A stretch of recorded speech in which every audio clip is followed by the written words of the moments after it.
नमस्कार दोस्तों, स्वागत है आपका आपके अपने यूट्यूब चैनल मन अप स्टोरीज में। दोस्तों, ये नई कहानी चल रही है तुम जिंदगी हो मेरी, और इसका एक पार्ट अपलोड हो चुका है, ये दूसरा पार्ट है। तो चलिए दोस्तों, दूसरे पार्ट को शुरू करते हैं। प्रमोद, अब तू मुझसे छुपाएगा? अब बोल भी दे, तुझे उससे प्यार हो गया है।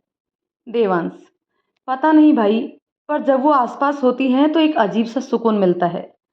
देवी को ढूंढ नहीं पाने की बेचैनी भी महसूस नहीं होती। जब वो पास होती है तो लगता है कि देवी मेरे ही पास है। वो बोलती है तो मन करता है कि बस उसे ही सुनता रहूं। प्रमोद, बस बहुत हो गया। अब तू मान भी ले कि तुझे देविका से प्यार हो गया है, और अब देवी को भूलकर आगे बढ़ जा भाई। देख, 12-15 साल कोई कम समय नहीं होता है। अभी तक उसकी कोई खबर नहीं मिली। क्या पता तुम उसे याद भी हो या नहीं। शायद वो भी अपनी ज़िंदगी में आगे बढ़ गई हो। और वैसे भी देविका में तुझे इसकी झलक दिखती तो है। तो इसे ही अपनी देवी मानकर आगे बढ़ जा यार। अब तो आंटी अंकल भी यही चाहते हैं। समझाते हुए बोलता है देवांश। कोशिश करता हूँ भाई। प्रमोद केबिन से बाहर निकल गया। उसके जाने के बाद देवांश सोचने लगा, तू कुछ भी कह ले यार, मुझे देवी की एहसास से कोई दूर नहीं कर सकता। और इस देविका के पास में वही एहसास महसूस करता हूँ मैं। मुझे पता लगाना होगा कि ऐसा क्यों है। वीकेंड पर साक्षी जबरदस्ती देवी को लेकर शॉपिंग के लिए ले गई। दोनों मॉल पहुंचे। जमकर शॉपिंग करने के बाद दोनों को भूख लग गई। देवी बोली, चलो कुछ खा लिया जाए। दोनों पास के रेस्टोरेंट में पहुंचे। एक खाली टेबल देखकर दोनों बैठ गई और उन्होंने अपने अपने ऑर्डर कर दिए। ऑर्डर का इंतजार करने लगी। प्रमोद और देवांश भी उसी रेस्टोरेंट में पहुंचे। प्रमोद की नज़र देवी पर गई। उसने देवांश को बताया, चलना, हम लोग भी उसे ज्वाइन कर लेते हैं। देवांश, छोड़ना यार, देख वो अकेली नहीं है, हम कहीं और बैठते हैं। संयोग से देवी के पीछे वाली टेबल खाली थी। प्रमोद लपक कर उस टेबल पर बैठ गया। इधर देवी खा कम और बातें ज़्यादा कर रही थी। वह साक्षी को अपने बॉस के बारे में बता रही थी। पता नहीं यार, कैसा खुसट बॉस मिला है। ना खुद आराम करता है, ना दूसरों को करने देता है। हर वक्त हिटलर के जैसे करते रहता है। साक्षी हंसी तो इस पर देवी चिढ़ गई। साक्षी, वाह, नाइस नेम, हिटलर। देवी, तुझे मजाक लगता है? तुझे पता नहीं कैसे मैं उस हिटलर को झेलती हूँ। हर वक्त मुझे ऐसे लोग पसंद नहीं, वैसे लोग पसंद नहीं, पूरा ऑफिस डरता है। साक्षी, अरे तू कब से डरने लगी? हंसते हुए देवी, "हम्म, भला मैं क्यों डरने लगी? देविका सिंह किसी से नहीं डरती। साक्षी, किसी से नहीं? देवी, हाँ, किसी से नहीं। साक्षी, बताऊं? देवी, अरे तू तो सीरियस हो गई। डरती हूँ ना बाबा, तुझसे डरती हूँ बस। साक्षी, अच्छा, रुक अभी बताती हूँ। दोनों खाने के साथ साथ मस्ती भी कर रहे होते हैं। उधर प्रमोद देवांश की चुटकी लेता है। अच्छा है भाई, हिटलर, और हंसने लगा। देवांश भी हंसते हुए बोला, कितना बोलती है, कभी थकती नहीं है क्या? प्रमोद, सही तो बोलती है। तू उसके साथ रहने के लिए उस पर काम का बोझ डाल देता है। देवांश, तो क्या करूं? प्रमोद, उसके साथ डेट पर जा। देवांश पीछा छुड़ाते हुए बोलता है, मैं बाहर वेट करता हूँ, तू बिल पे करके आ जा। उधर देवी और साक्षी भी बाहर निकल आए। दोनों बाहर ऑटो का वेट कर रहे होते हैं। तभी प्रमोद बाहर आता है। उन दोनों को बाहर खड़ा देखकर उनसे कहता है, हाय देवी। देवी, हाय प्रमोद, आप यहाँ? प्रमोद, हाँ, आज वीकेंड है तो सोचा चलो कुछ मौज मस्ती कर ली जाए।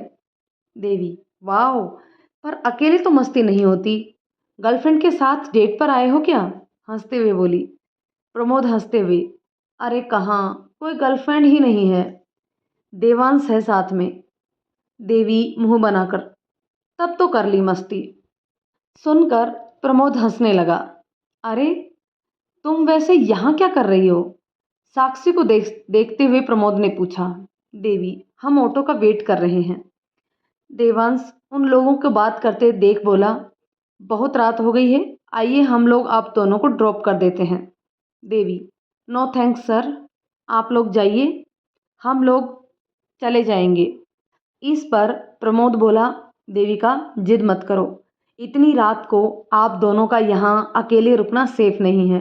अब तक कोई ऑटो नहीं मिलने के कारण साक्षी भी परेशान हो गई थी। इससे पहले देवी कुछ कहती, साक्षी जल्दी से बोली, ठीक है सर, आप लोग हमें ड्रॉप कर दें। साक्षी जल्दी से कार के पिछली सीट पर जाकर बैठ गई और बोली, देवी अब जिद छोड़ दे और चल, लेट हो रहा है। देवांश को, जो कि ड्राइविंग सीट पर बैठा होता है, देवी नाम सुनकर चौंक जाता है। एक मिनट, अभी आपने क्या नाम लिया? साक्षी, देवी, पर क्यों सर? प्रमोद भी देवी नाम पर चौंक गया। देवांश, पर इनका नाम तो देविका सिंह है। साक्षी, जी हाँ सर, पर देवी इनका निकनेम है। उस समय देवी गाड़ी में बैठ रही होती है। देवी नाम पर उन लोगों को चौंकते हुए देख धीरे से साक्षी को कहती है, आप देखना बोलेंगे, मुझे देवी नाम के लोग बिल्कुल पसंद नहीं है। साक्षी बोलती है, चुप, तुझे तो हर समय मजाक ही सूझता है। देवी को धीरे बोलते प्रमोद भी सुन लेता है। वह क्या है ना देविका जी, देवांश को देवी नाम बहुत पसंद है और हंसने लगता है। अब तो मैं भी आपको देवी ही बोलूँगा। देवांश भी मुस्कुरा देता है। देवी गुस्से से साक्षी की ओर देखती है। आगे एक स्वीट शॉप देख कर साक्षी कह रही है, प्लीज़ सर, थोड़ा गाड़ी रोकेंगे?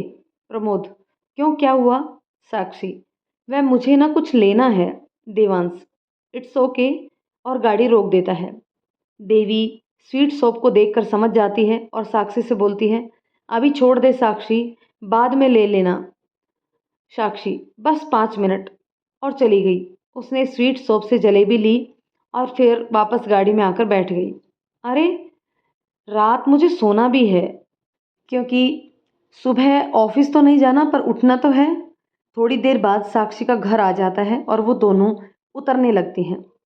तो प्रमोद पूछता है, साक्षी जी, एक बात पूछे, यह स्वीट शॉप और नींद का क्या कनेक्शन है? साक्षी, वह क्या है ना सर, ये जलेबी देवी को बहुत पसंद है, गुस्सा उतारने की दवा है, वरना आज ये पूरी रात बोल बोल के मुझे सोने नहीं देती। यह सुनकर देवांश को याद आता है कि उसकी देवी को भी जलेबी बहुत पसंद थी। वह पुरानी यादों में खो जाता है। देव, देवी, जब तुम्हें गुस्सा आता है तो जलेबी क्यों खाती हो? देवी, देव, मुझे जलेबी बहुत पसंद है, इससे मेरा गुस्सा छूमंतर हो जाता है। प्रमोद उन दोनों को बाय एंड गुड नाइट बोलता है। तभी उसका ध्यान देव पर जाता है, जो कहीं खोया हुआ लगता है। देव, क्या हुआ तुम्हें? देवांश, हम्म, कुछ नहीं। प्रमोद, मैंने तुम्हें बोला था ना, देविका को देखकर मुझे देवी का एहसास होता है। प्रमोद, हाँ तो यह भी तो हो सकता है कि यह तुम्हारी वाली देवी ना हो। दुनिया में देवी नाम के बहुत सारे लोग हो सकते हैं। देवांश, तुमने गौर नहीं किया, उसकी आदतें भी देवी से मिलती हैं। मेरी देवी को भी जलेबी बहुत पसंद थी। जब उसे गुस्सा आता तो जलेबी खिलाकर मैं उसे मना लेता था। प्रमोद, हाँ, ये तो सोचने वाली बात है, पर पता कैसे किया जाए कि यह वही देवी है कि नहीं? देवांश भी उदास हो जाता है। प्रमोद, अच्छा, अभी घर चलते हैं, इस पर कल बात करेंगे। दोनों अपने अपने घर चले जाते हैं। उधर प्रमोद साक्षी को के बारे में सोचता है, उसे साक्षी पसंद आ जाती है। इधर देवांश देवी की याद में खो जाता है। मुझे पक्का यकीन है कि तुम मेरी ही देवी हो। प्रमोद को आज ऑफिस पहुंचने की जल्दी रहती है। उसे बार बार साक्षी का हंसी चेहरा याद आता है। ऑफिस पहुंचकर वह बहुत ही बेसब्री से देवी का इंतजार कर रहा था। उसे बेचैनी से केबिन में चक्कर काटते देख देवांश को हंसी आ जाती है। वाह बेटा, लगता है आज ही तू पता कर लेगा कि देविका ही मेरी वाली देवी है। प्रमोद, कैसा दोस्त है रे तू। मैं आज तेरे लिए नहीं, अपने लिए देवी का वेट कर रहा हूँ। देवांश, मतलब? प्रमोद, यस भाई, आई एम इन लव। मैं आज ही उसे अपने दिल की बात कह देना चाहता हूँ। देवांश का दिल बैठ जाता है। वह गलत समझ लेता है। उसे लगा कि प्रमोद देवी के बारे में बोल रहा है। इधर प्रमोद अपनी ही धुन में बोल रहा था। रियली? आई लव साक्षी। इतना सुनते ही देवांश ने चैन की सांस ली। देवांश उसे छेड़ने लगा। क्या बात है भाई, देवी के साथ मेरी सेटिंग कराते कराते अपनी सेटिंग कर ली। हाय, मेरा अब क्या होगा? नकली आंसू बहाते हुए बोला प्रमोद। देवी का असर पड़ गया है। अबे साले, साक्षी और मेरी लव स्टोरी शुरू हो जाने दे। मैं और तेरी भाभी मिलकर तुम्हारा भी इंतजाम कर देंगे। देवांश, एक मिनट, ये भाभी कौन है? उस पर हंसते हुए बोला, लगता है तुमने दूर तक का सोच लिया है। प्रमोद, और कौन? साक्षी। देवांश। प्रमोद मुंह बनाकर बोला, तो क्या, मैंने तो बच्चे तक का नाम भी सोच लिया है। तभी प्रमोद का फ़ोन बजता है। वह फ़ोन उठाकर कुछ बात करता है। फिर देवांश को कुछ अर्जेंट काम याद आ जाता है। देवांश थोड़ी देर में आता हूँ कहकर चला गया। इधर देवांश भी देवी को लेट देखकर परेशान हो गया।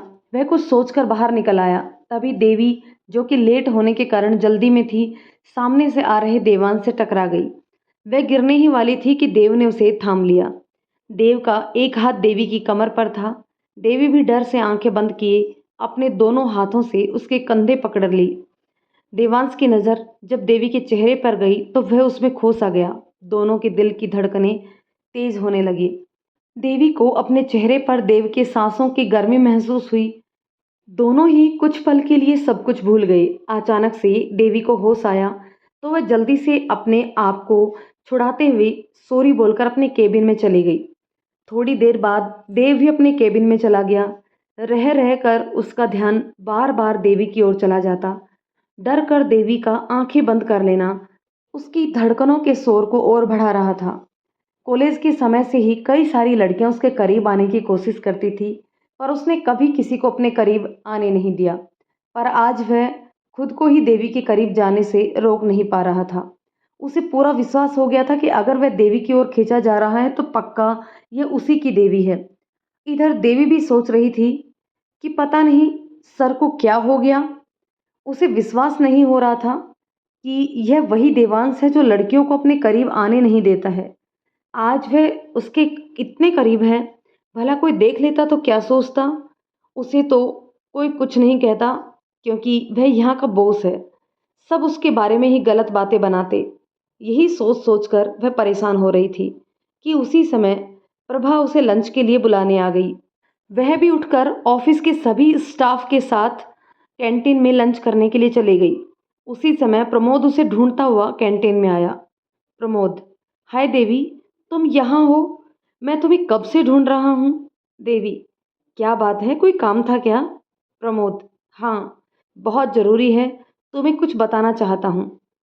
प्रभा देवी की ओर इशारा करते हुए प्रमोद को कहती है, क्या बात है सर, आजकल बहुत देवी के आगे पीछे घूम रहे हो, कोई सीन है क्या? देवी, चुप करो प्रभा, कभी भी कुछ भी बोल देती हो। हम लोग केवल अच्छे दोस्त हैं। प्रमोद प्रभा की ओर आंख दिखाते हुए बोलता है, ऐसी कोई बात नहीं है, और किसका किसके साथ सीन है यह तो समय आने पर सबको पता चल ही जाएगा। फिलहाल तुम अपने आदित्य को संभालो। मैंने अभी अभी उसे बाहर जाते हुए देखा है, और वो भी सपना के साथ। प्रभा घबरा कर प्रमोद को सॉरी बोलते हुए नीचे चली गई। प्रभा की घबराहट को देखकर प्रमोद और देवी खूब जोर से हंस पड़े। देवी, हाँ तो प्रमोद, आप क्या बोल रहे थे? प्रमोद, वह मैं तुम्हें कुछ बताना चाहता हूँ। देवी, हाँ तो बताइए ना। प्रमोद, मैं साक्षी को पसंद करने लगा हूँ, क्या तुम उससे मिलने में मेरी मदद करोगी? देवी चहकते हुए, अरे वाह, यह तो खुशी की बात है। भला मैं आपको इसमें आपकी क्यों नहीं मदद करूँगी, जरूर करूँगी। Pramod, thank you. Devi, mention note जीजाजी। एक आंख बंद करते हुए कहती है। जीजाजी शब्द सुनकर प्रमोद भी शर्मा जाता है। देवी, अरे वाह प्रमोद जी, आप तो बिल्कुल लड़कियों की तरह शर्माते हैं। चलिए अच्छी बात है, साक्षी तो बिल्कुल नहीं शर्माती। आप ही शर्मा के हिसाब बराबर कर दीजिएगा। प्रमोद, अब मेरी टांग खींचना हो गया हो तो कुछ साक्षी के साथ मेरी डेट पर जाने का जुगाड़ भिड़वाओ यार। देवी हंसते हुए, जो हुक्म जीजाजी, आज शाम को हम लोग जुहू चौपाटी जाने वाले हैं। मेरे हिसाब से समझदार लोगों के लिए इतना इशारा ही काफ़ी है। कहकर हंसते हुए वह अपनी केबिन की ओर चली गई। पहले तो प्रमोद इस बात का अर्थ नहीं समझ आया, फिर जब उसे समझ आया तो मुस्कुराते हुए वह भी देवांश से बात करने के लिए चला गया। अब वह देवांश को जुहू बीच ले जाने के लिए मनाने लगा। वह चाहता था कि देवांश और देवी भी एक दूसरे के करीब आ जाएं। शाम को देवी और साक्षी जुहू बीच पर जाते हैं। दोनों इधर उधर घूम रहे थे कि उसी समय साक्षी की नज़र प्रमोद पर गई। प्रमोद देवांश को भी लेकर आ गया था। साक्षी देवी को कोहनी मारते हुए बोलती है, देवी जरा उधर तो देख, तेरा बॉस और उसके साथ वही हैंडसम लड़का भी आया हुआ है। देवी मुड़कर देखती है।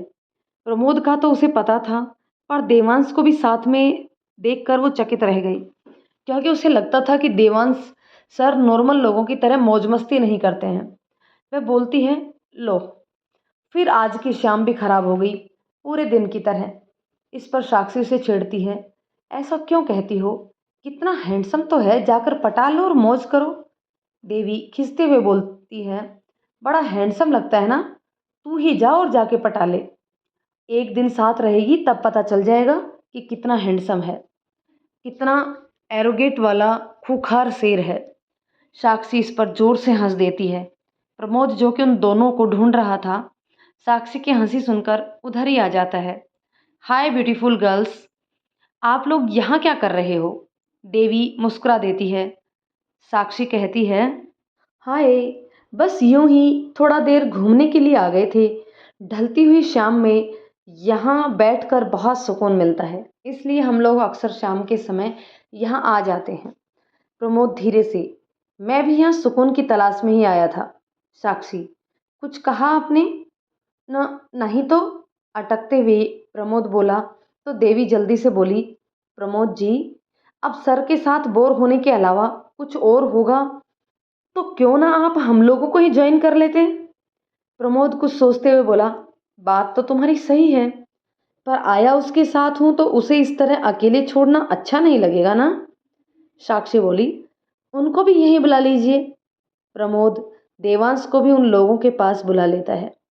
देवी को अच्छा तो नहीं लगा, पर साक्षी और प्रमोद के लिए वह चुप हो गई।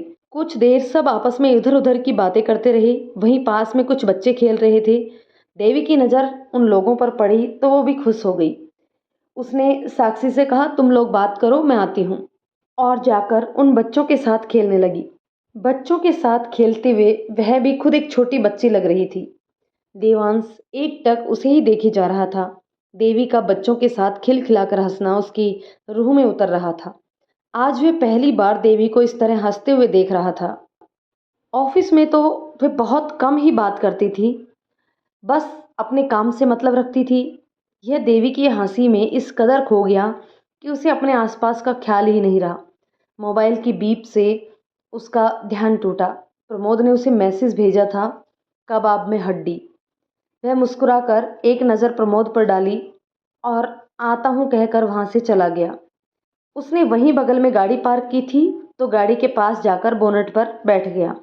वहाँ से देवी बिल्कुल सामने दिख रही थी। उसका मन हो रहा था कि दौड़कर जाए और देवी को अपने गले से लगा ले। इधर प्रमोद और साक्षी एक दूसरे के बगल में बैठकर सोच रहे थे कि कैसे बातें करें। साक्षी को भी प्रमोद पसंद आ गया था। प्रमोद धीरे से बोला, साक्षी जी, आप बहुत खूबसूरत हैं। साक्षी, थैंक यू। मुझे ऐसा क्यों लग रहा है कि आप मुझ पर लाइन मार रहे हैं? प्रमोद शर्मा कर, अरे रे, नहीं तो, आप सचमुच में खूबसूरत हैं। साक्षी हंस दी। आपकी कोई गर्लफ्रेंड नहीं है क्या? प्रमोद, नहीं। सुनकर साक्षी को अच्छा लगा। अपनी भावनाएं छुपाकर बोली, क्यों? प्रमोद, कोई पसंद ही नहीं आया। साक्षी, आपको कैसी लड़की पसंद है? प्रमोद मन में बोला, हमें तो आप पसंद है। साक्षी को देखते हुए बोला, जिंदा दिल जो हर पल को खुलकर जिए। साक्षी सुनकर खुश हो गई। वह भी तो वैसी ही थी। प्रमोद बहुत प्यार से उसे देख रहा था। जब वह उसकी नज़रों की तपीस को बर्दाश्त नहीं कर सकी तो बात बदल दी। उसकी नज़र सामने देवी पर गई जो बच्चों के साथ खेलने में मस्त थी। प्रमोद भी सामने देखने लगा।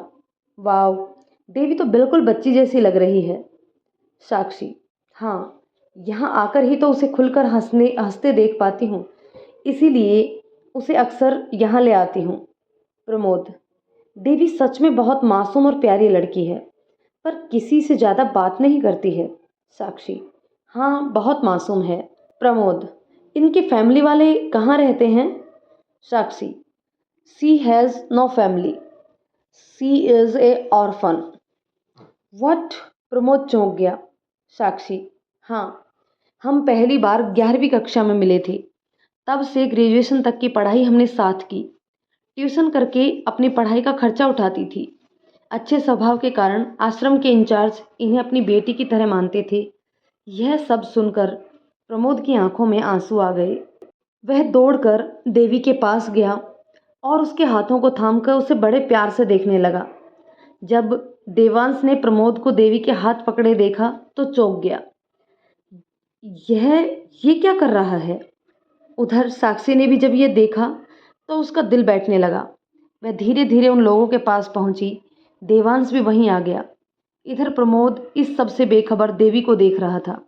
देवी तो जैसे सदमे में आ गई कि यह सब क्या हो रहा है। प्रमोद धीरे से बोला, बचपन से मैं बहुत अकेला था। परिवार के नाम पर बस मामा जी थे। फिर जब देवांश से मिला तो उसके परिवार वालों ने मुझे हर एक रिश्ता, माँ पापा भाई सब कुछ दिया। बस एक ही कमी थी। क्या उस कमी को तुम पूरा करोगी? देवी परेशान सी बोली। क्या? प्रमोद उसका हाथ पकड़े हुए ही पूछा। क्या मेरी बहन बनोगी? बचपन से एक छोटी बहन की तमन्ना थी, तुम उसे पूरा करोगी? यह सुनकर देवांश और साक्षी के जान में जान आई। उनके भी आंखों में आंसू बहने लगे। देवी तो रोने लगी। वह भाई बोलकर प्रमोद के गले लग गई।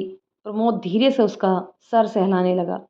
उसके भी आंसू रुकने का नाम नहीं ले रहे थे। देवांश इधर उधर देखा तो उसे सामने आइसक्रीम वाला दिखाई दिया। वह सबके लिए आइसक्रीम ले आया और बोला, अब इतनी बड़ी खुशी की बात है तो मुंह मीठा करना तो बनता है। यह सुनकर देवी को हंसी आ गई। उसने धीरे से प्रमोद से बोला, भाई आज तो हिटलर भी नॉर्मल लोगों की तरह बिहेव कर रहे हैं। प्रमोद सुनकर हंस दिया। चुप पगली, देवांश दिल का बहुत अच्छा है। सभी आइसक्रीम खाने लगे।